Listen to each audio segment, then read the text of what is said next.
Shalom umat Tuhan, Bapak Ibu yang dikasih Tuhan, Jemaat GKI Kalideres yang terkasih. Senang kembali boleh menyapa Bapak Ibu dalam Sapaan Gembala pada pekan ini. Umat Tuhan, mari bersama-sama kita mempersiapkan hati kita untuk merenungkan firman Tuhan. Kita bersehati dalam doa. Kita berdoa. Bapa di surga, di tengah tantangan hidup yang masih kami alami, yang tidak mudah di tengah pandemi ini, kami sungguh mohon kepadamu, kuatkanlah Tuhan hati kami dan berikanlah kami hati yang terus rindu untuk mendekat kepada Tuhan. Seraya kami menikmati kebaikan Tuhan, kasih Tuhan dalam berbagai cara yang Tuhan nyatakan kepada kami. Ya Tuhan, pada kali ini lewat Sapaan Gembala yang kami akan bersama-sama renungkan firman Tuhan, biarlah kiranya kami diberikan hikmat untuk boleh memahami firman Tuhan dengan baik. Kami menyerahkan doa kami padamu dalam nama Tuhan kami, Yesus Kristus. Amin. Umat Tuhan, kali ini kita akan bersama-sama merenungkan sebuah topik tentang tidak terpuruk sekalipun dalam situasi yang buruk. Firman Tuhan kita akan alaskan dalam pembacaan 2 Timotius pasal yang keempat, ayat 5 sampai dengan ayat yang ke-8. Firman Tuhan berkata demikian. Tetapi kuasailah dirimu dalam segala hal, sabarlah menderita, lakukanlah pekerjaan pemberitaan Injil dan tuaikanlah tugas pelayananmu. Mengenai diriku, darahku sudah mulai dicurahkan sebagai persembahan dan saat kematianku sudah dekat. Aku telah mengakhiri pertandingan yang baik. Aku telah mencapai garis akhir dan aku telah memelihara iman. Sekarang telah tersedia bagiku mahkota kebenaran yang akan dikaruniakan kepadaku oleh Tuhan, Hakim yang adil pada harinya. Tetapi bukan hanya kepadaku, melainkan juga kepada semua orang yang merindukan kedatangannya. Umat Tuhan, dalam relasi dengan Tuhan tentu kita sering merasakan perasaan atau pengalaman dekat dengan Tuhan. Ini disebut dengan sebuah istilah konsolasi. Perasaan pengalaman dekat dengan Tuhan, perasaan yang sangat diberkati oleh Tuhan, perasaan yang sangat bergairah dalam kehidupan rohani bersama-sama dengan Tuhan. Nah, kebalikan dari konsolasi adalah desolasi, yakni perasaan yang jauh dari Tuhan, perasaan yang penuh dengan masalah penderitaan, perasaan yang tidak lagi bergairah dalam kehidupan rohani bersama-sama dengan Tuhan. Perasaan desolasi ini, pengalaman jauh dari Tuhan ini akan membawa orang pada situasi yang sangat mengerikan. Kehidupan yang makin dirasa tidak lagi berharga di hadapan Tuhan. Perasaan yang gagal, perasaan yang tidak mampu lagi mencapai kehidupan yang berbahagia, kehidupan yang sukses. Perasaan yang bingung, yang galau, kehidupan yang sepi, putus asa, kehilangan arah dalam kehidupan yang dijalani. Bahkan orang akan kehilangan motivasi untuk hidup ketika ia merasa jauh dari Tuhan.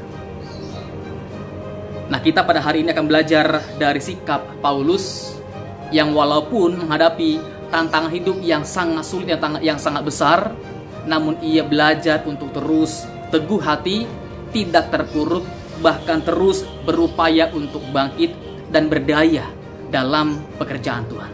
Nah, umat Tuhan, teks pada hari ini merupakan bagian dari surat Paulus yang ditulis oleh Paulus ketika ia dalam penjara. Bagian lain yang ditulis oleh Paulus ketika dia sedang dalam penjara antara lain adalah kitab Efesus, Filipi, Kolose, dan juga kitab Filemon.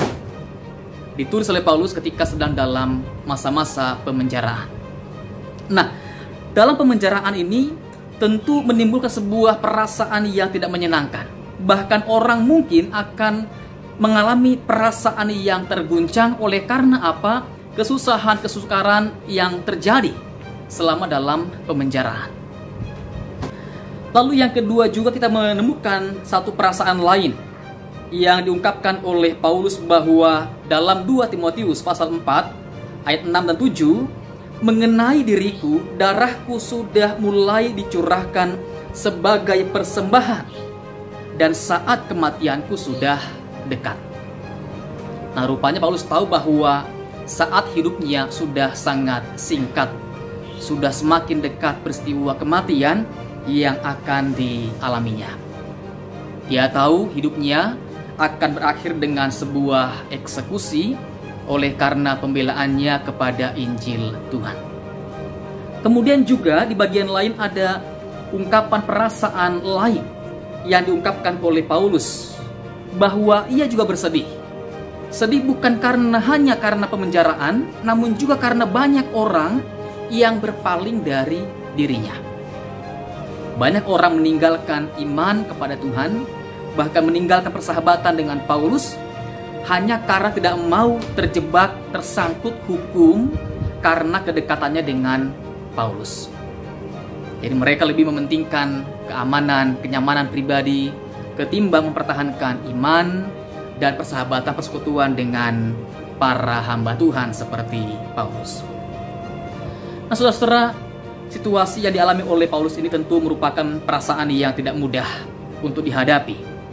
Namun, walaupun demikian kita boleh menemukan bahwa Paulus tidak membiarkan dirinya terpuruk atau hancur oleh karena masalah yang terjadi. Situasi boleh buruk. Ini hal yang wajar yang semua orang akan alami. Tapi kehidupan yang terpuruk itu merupakan sebuah pilihan. Dan Paulus memilih untuk tidak terpuruk oleh karena situasi yang buruk. Kita perhatikan dalam 2 Timotius pasal 1 ayat 12 diungkapkan oleh Paulus, "Aku menderita semuanya itu, tetapi aku tidak malu." Justru penderitaan yang dialami oleh Paulus ini merupakan penderitaan yang melahirkan sebuah perasaan yang bangga oleh karena ia berusaha sama seperti Kristus setia dalam pekerjaan Tuhan. Dan juga Paulus telah sungguh-sungguh meyakini bahwa ia telah mengakhiri pertandingan dengan baik. Semua pejuang, semua petarung, semua atlet ingin mengharapkan hal yang sama, mengakhiri pertandingan dengan baik.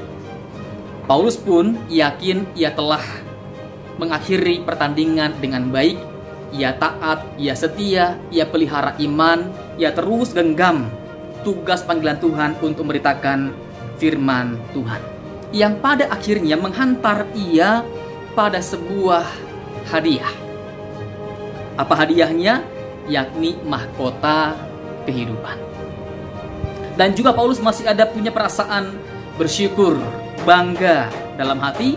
Oleh karena apa? Ia masih punya rekan-rekan yang baik, yang setia, seperti Timotius dan juga seperti Onesiphorus.